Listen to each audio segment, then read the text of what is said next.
This is the aftermath of that tragic house fire that killed one person and left two others injured.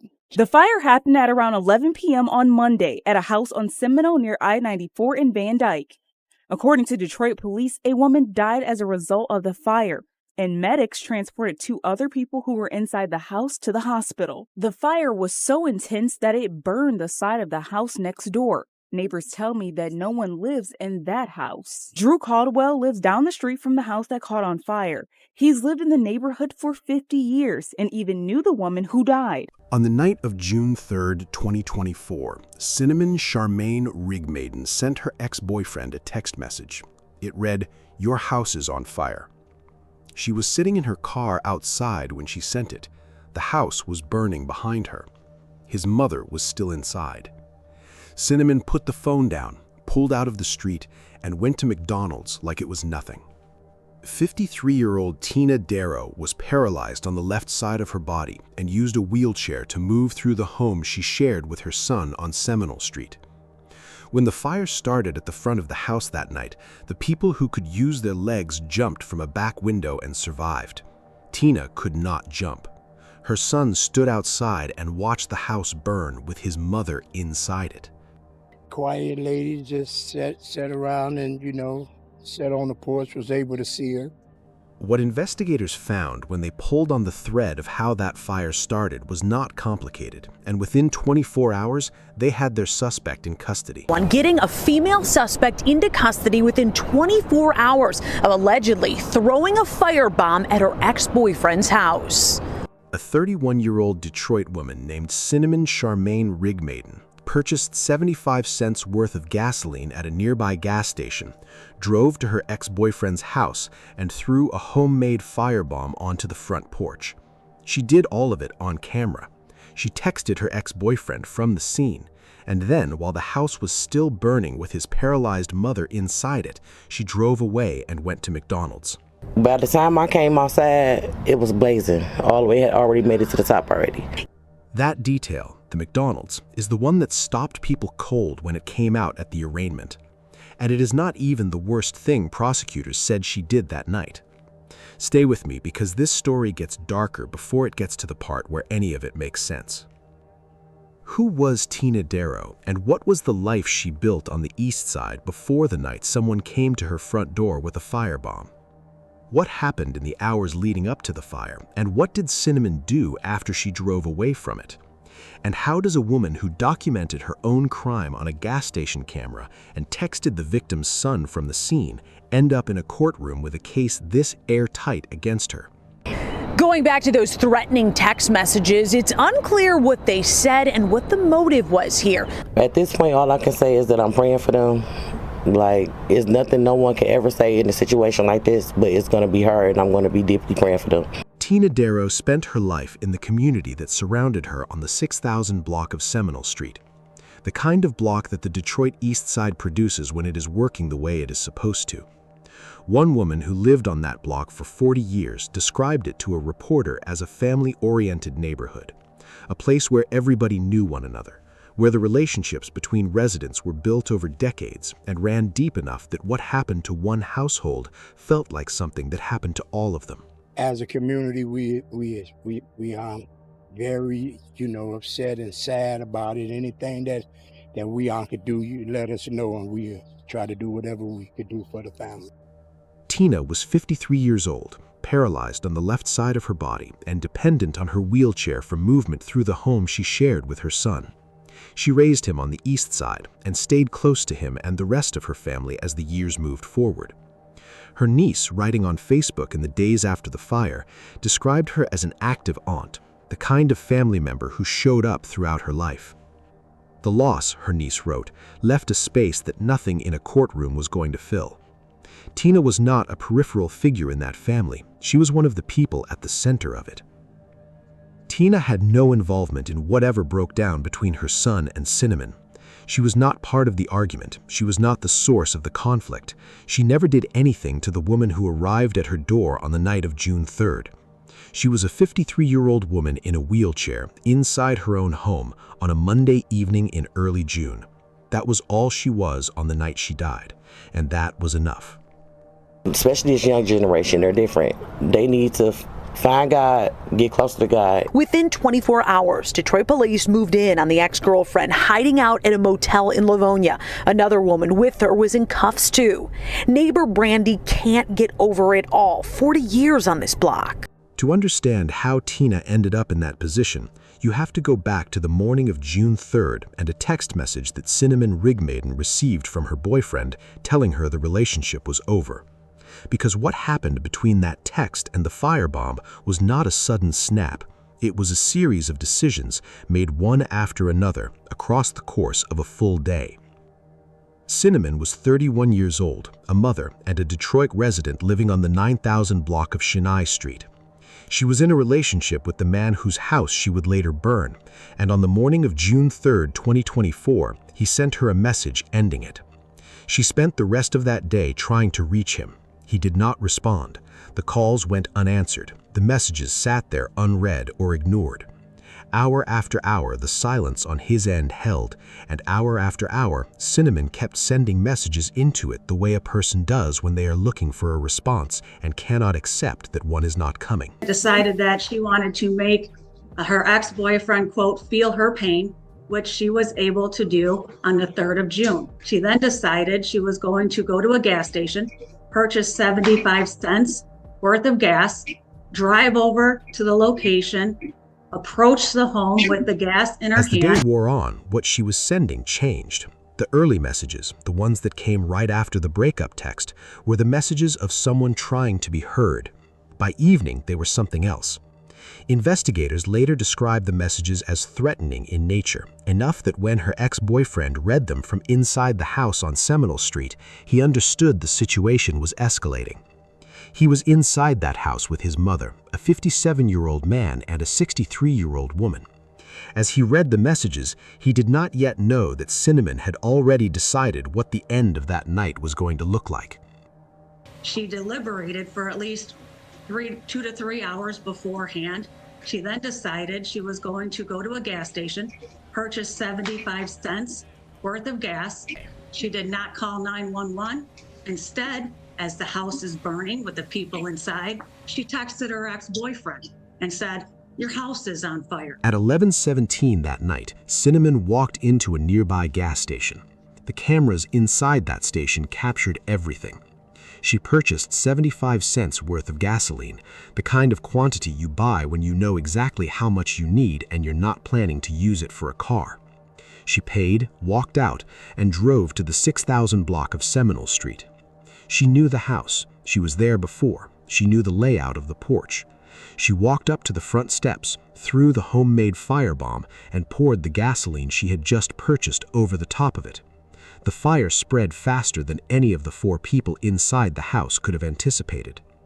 A neighbor who came outside moments later described looking up and seeing the blaze had made it all the way to the top. By the time I came outside, it was blazing. All the way, it had already made it to the top already. Inside, Cinnamon's ex-boyfriend scrambled toward the back of the house and made it out through a back window. The 63-year-old woman inside did the same. The 57-year-old man got out. However, Tina Darrow was in her wheelchair. The back window that saved 3 people's lives was not an option for a woman paralyzed on the left side of her body and dependent on a wheelchair to move through a house that was filling with smoke and fire from the front. Her son stood outside in the street after his own escape and watched the house burn with his mother inside it. She did not come out. After Cinnamon set that fire, she did not wait to see what happened. She sat in her car and sent a text message to the man she came to destroy. "Your house is on fire," she wrote. Then she drove away from a burning house with a wheelchair-bound woman inside it and went to get food and get high. The cocaine, according to prosecutors, came after that. Whatever she intended to feel in that moment, what she actually did next was eat a meal and get high. Detroit police did not need long to find her. Within 24 hours of the fire, investigators pieced together a case that Cinnamon essentially assembled for them herself. The gas station footage showed her purchasing the accelerant on camera at 11:17, 20 minutes before the fire started. That was like really, really heartbreaking for the family to have to sit here and just watch that. The text message she sent to her ex-boyfriend from outside the burning house put her at the scene at the exact moment the fire was active. The threatening messages she sent throughout the day documented the escalation in real time, a complete written record of a woman moving from a breakup text in the morning to a firebomb at night, with every step in between preserved in her own words on her own phone. The trail she left behind was not the trail of someone who acted in a moment of blind impulse and then disappeared. It was the trail of someone who moved through a series of visible, documented steps, each one recorded somewhere, and then continued to communicate with the person she targeted while the house was still burning. Police traced her to a motel in Livonia, Michigan, where they took her into custody, alongside another woman who was also arrested at the scene. Cinnamon was hiding at that motel for less than a day. The arrest came 24 hours after Tina Darrow's death. She did not call 911. Instead, as the house is burning with the people inside, she texted her ex-boyfriend and said, "Your house is on fire." From the moment this story began, when Cinnamon walked into that gas station at 11:17 and looked directly into the camera, she was building the case against herself. The investigation did not need to find her so much as it needed to catch up with the evidence she left at every stop. At the arraignment, prosecutors explained not just what Cinnamon did, but what she was thinking while she did it. And the picture that came out of that courtroom was worse than anything the gas station footage alone suggested. The state's account at the arraignment was precise. Cinnamon decided, prosecutors said, that she wanted to make her ex-boyfriend feel her pain. That phrase, "feel her pain," was the framework she operated inside when she drove to the gas station, when she walked up to the porch, and when she poured the accelerant onto the couch sitting at the front of the house. She did all of it knowing that Tina Darrow, paralyzed on the left side of her body, was inside that home. That last piece was what the prosecution leaned into hardest. This was not a situation where Cinnamon miscalculated who was home or underestimated what a fire at the front of a house would do to the people inside. She knew about Tina. She knew Tina relied on a wheelchair. She knew that a woman who could not move freely through a burning house was inside that building when she lit the fire. She deliberated for at least 2 to 3 hours beforehand. She then decided she was going to go to a gas station, purchase 75 cents worth of gas. She did not call 911. Instead, as the house is burning with the people inside, she texted her ex-boyfriend and said, "Your house is on fire." She walked up to that porch with all of that knowledge, poured the gasoline, and set it alight anyway. The intent was to cause pain. The result was a death. And the gap between those two things, between what she told herself she was doing and what she actually produced, is what the charges against her reflected. After the arraignment, the family of Tina Darrow went to Facebook. Tina's niece wrote, "It's a really sad world out here. My aunt was murdered by her son's ex-girlfriend, and I'm not sure what would possess any woman to take a homemade bomb and throw it into the home of someone that's wheelchair-bound." A woman scorned, accused of a deadly attack. It was a horrific crime, a home intentionally firebombed, allegedly out of spite. And trapped inside was an innocent woman. Fox 2's Lauren Edwards with the story. Another family member posted simply, "Tenant Darrow, you will be missed." In its brevity, it was the most precise description of what was lost. A woman who was present in the lives of the people who loved her was gone. And the gap she left behind was not something any amount of outrage or any court outcome was going to close. Cinnamon went to that house to make one person feel something. What she actually produced was a neighborhood in grief, a family permanently broken, a son who stood in the street and watched his mother burn, and a Facebook page full of people trying to find words for a loss that had no words. Inside the house near Gratiot and Van Dyke was an elderly woman stuck in a wheelchair, her son, who got those text messages earlier, and another woman. Those two were able to jump out of a back window and survive, but the mom did not make it out alive. That was like really, really heartbreaking for the family to have to sit here and just watch that. She wanted her ex-boyfriend to feel her pain. He felt something far worse than that, and he will feel it for the rest of his life. The Cinnamon Rigmaiden case does not exist in isolation. It sits inside a pattern that domestic violence researchers have been documenting for decades. The most dangerous moment in a volatile relationship is not during it, but at the end, specifically at the point of separation, when a partner who has been losing control encounters the final loss of the relationship itself. That moment, the breakup text, the ignored calls, the silence on the other end of a phone, has preceded more acts of retaliatory violence than most people realize, because most of those acts do not reach the scale of what happened on Simo Street. Most of them are smaller. Most of them do not end with a wheelchair-bound woman burning to death in her own home. But the distance between a threatening text message and the worst possible outcome is shorter than most people are comfortable acknowledging. And June 3rd, 2024 in Detroit is the proof of that. Especially this young generation, they're different. They need to find God, get closer to God. What made the night of June 3rd escalate the way it did was the layer underneath the breakup.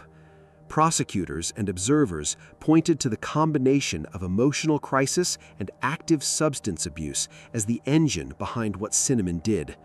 The cocaine she allegedly purchased after the fire was not separate from the events of that night. The state of mind that drives a person to set a house on fire and then send a text and then order food and then buy drugs is not the state of mind of someone operating with full clarity. That does not transfer any of the responsibility for Tina Darrow's death. It was Cinnamon's decision at every step, from the gas station to the porch to the car. But it does explain why communities that experience this kind of violence keep returning to the same conclusion. Untreated mental health struggles and substance abuse sitting underneath a relationship already under pressure produce outcomes that no one can walk back once they happen. The intervention that works has to come before the gas station. But property. And unfortunately, there were some deadly consequences here. It's important to note that the ex-boyfriend was not in the house at the time of the fire. On getting onto the porch, he then poured that gasoline onto his couch that was located on the... The block on Simone Street was family-oriented for 40 years. The woman who lived there that long told a reporter the community always looked out for each other. They were neighbors through decades of change, through everything Detroit's East Side went through, and they remained. They watched children grow up on that street. They knew which porch light came on at what hour and which houses stayed quiet on weekday mornings. What the night of June 3rd produced for that block was a charred house and a missing neighbor, and the specific kind of wound that opens in a community when the violence does not come from outside it, but from someone who was welcomed inside. Cinnamon knew that house. She was in it before. She knew the people inside it, and she came back with a firebomb. This charred reminder of the heartless act that killed a mom stuck in a wheelchair. At this point, all I can say is that I'm praying for them. Like, it's nothing no one can ever say in a situation like this, but it's going to be her, and I'm going to be deeply praying for them. May Tina Darrow rest in perfect peace. She was 53 years old, paralyzed on the left side of her body, and living in the home she built on Detroit's East Side when a woman she never wronged arrived at her door with a firebomb and took everything from her. She raised her son on a block where everybody knew one another and spent decades being the kind of neighbor and family member that close communities are held together by. She was an aunt who showed up consistently, a mother who stayed present, and by every account from the people who loved her, someone whose warmth was not a performance, but simply the way she moved through the world. She deserved to grow older in that house. She deserved to watch her son build whatever came next in his life and be there for it. She deserved to be remembered for who she was and not reduced to a detail in the story of what someone else did to her. None of what happened on the night of June 3rd was taken from her by accident. It was taken deliberately by someone who had all the information she needed to understand what she was doing and chose to do it anyway. Detroit police working very quickly on this one, getting a female suspect into custody within 24 hours of allegedly throwing a firebomb at her ex-boyfriend's house. String of threatening text messages from this woman in the back of a police car to her ex-boyfriend Monday night. He lives here on Detroit's east side. To her son, who received the threatening texts, escaped through a back window, and stood in the street watching a fire he could not stop with his mother inside it. None of this was yours to prevent. You did not cause the anger that drove Cinnamon to that porch. You did not put her at that gas station. The weight of what you witnessed on the night of June 3rd is real, and it belongs entirely to the person who lit that fire. What you carry forward is grief, not guilt. And grief is something the people around you can help carry if you let them. To Tina's niece and to every family member and neighbor who went to Facebook in the days after the fire because grief needed somewhere to go, the world heard you. The words you wrote about who Tina was are the words that will outlast any court proceeding.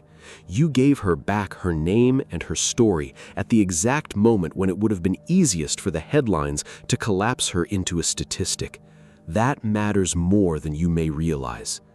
And to Cinnamon's child, who had no part in any of this and who is now growing up with the consequences of one night their mother cannot undo, you deserve every support the people around you can give. What happened on June 3rd was not yours to carry. Make sure the people raising you understand that. And make sure when you are old enough to carry your own story forward that you know it too. Let me know what you think in the comments section below.